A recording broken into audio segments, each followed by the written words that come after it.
Hi, this is Mark Laughlin with RaggedyEdge.net, coming back to revisit the Tomac Cortez, which I've owned since I think about 2015. So it's almost 5 years old for me. And when I bought it, it was in like absolute perfect, pristine conditions, like somebody built it all out as the ideal, at the time, hardtail mountain bike, a 26er, and never rode it. So I've really made use of it. Now let's start just to kind of go over. We've got the Tomac Cortez frame. This is a medium-sized frame, and has suffered some breakages back in here. This is our third attempt at welding it, and we had this welded down at a oil field repair place in Texas, and looks like we finally got that issue solved there on the third attempt. And it was they've actually put in another plate here on top to reinforce it and then really welded it up. The problem with welding aluminum frames is that you mess with the temper, so we had to reinforce it heavily and kind of try to avoid wrecking the temper. Seems like that's holding up so far. Starting from the bow of the bike here, we've got our old RockShox forks from way back in the day, still just freaking amazing. I've got those dialed in just exactly how I like them. I'm running Bontrager XR3s on the front and XR4s on the rear. The XR4 is a little bit higher volume tire, gives me a little more suspension, and it's as wide as I can get and still keep it inside this frame. And with these super light wheels, it's been really an amazing setup. Pretty low rolling resistance, but yet suspension with the higher volume tires, and as I think, pretty good traction. Now, one thing, these Superlight, Pro Superlight Vuelta rims, they come with the blade spokes, and I've had a lot of breakages with those. The front wheel, not so bad. Rear wheel, I had lots of problems with breakages there. And I ended up replacing all the spokes with standard round, heavier duty spokes, and it's been really good since then. Now, what was happening, you think that, well, maybe it's breaking because like I'm slamming the rear tire into stuff, and maybe that happened on occasion. But the weird thing was, it seemed like it always happened when like the front wheel kicked up a rock or a log or something, and it's weird. I'll be seeing it almost like in slow motion. You see that rock kind of flipping up, spinning, and then you hear it go into the rear tire and take out a spoke or two. And it's like that happened way more than once, several times. So anyway, after replacing, bit by bit, almost half the spokes, I ended up replacing all of them with these heavier duty spokes, and they've been great ever since. I'm running the Wellgo MG5 pedals, which I really like, in combination with my 510 shoes.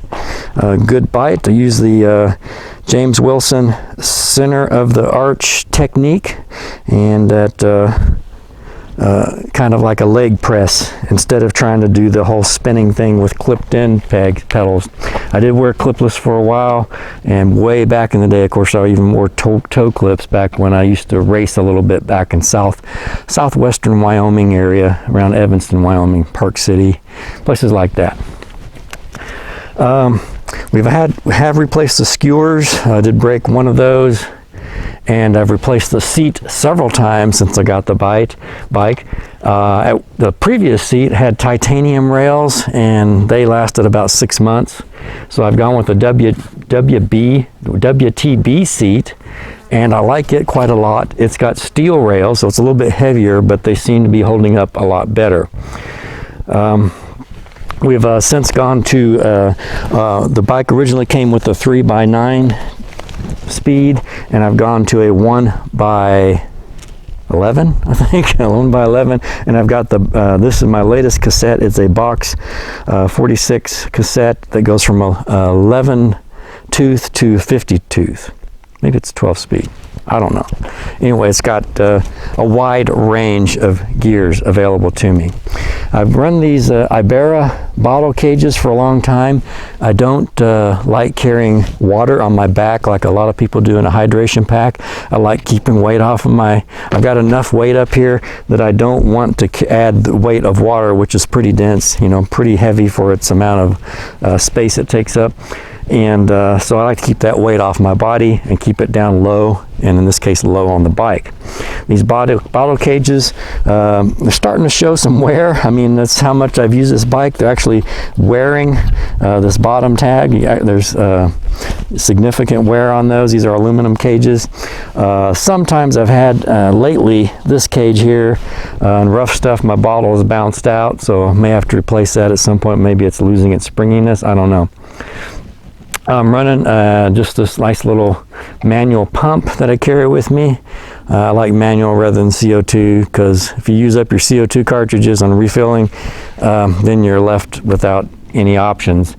And at least with a manual pump with just some muscle, I can eventually fill up these tires.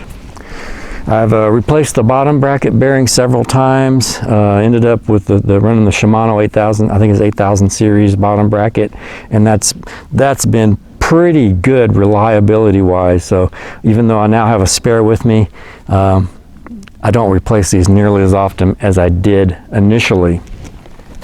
The bike has the Avid Elixir brakes, single piston brakes, and they're really good, at least good enough for me. I had to replace the brake pads probably 6 or 7 times since I bought the bike, and maybe I use the brakes too much, but I also do a lot of riding. I do have this Janco seat pack here that carries a spare tube and my tool set. And that's been really good. It is starting to wear through up here near the seat, so at some point I'll probably have to replace that, but it's provided years of service. I have not advanced yet to where I'm running a dropper post. You know, I'd like to have one, but the few times that I actually drop my seat, I just do it, you know, with the quick release and drop it down. Then when I'm done that scary section, then I'll bring it back up. Although, to be honest, I kind of like the consistency of having the seat in the same place at all the time. Really, I've gotten to where even on steep, gnarly sections, I like to know the seat's there, and I kind of position myself, work around it, and maybe get a little bit behind it and grip it with my knees, or get in front of it if it's not too scary steep.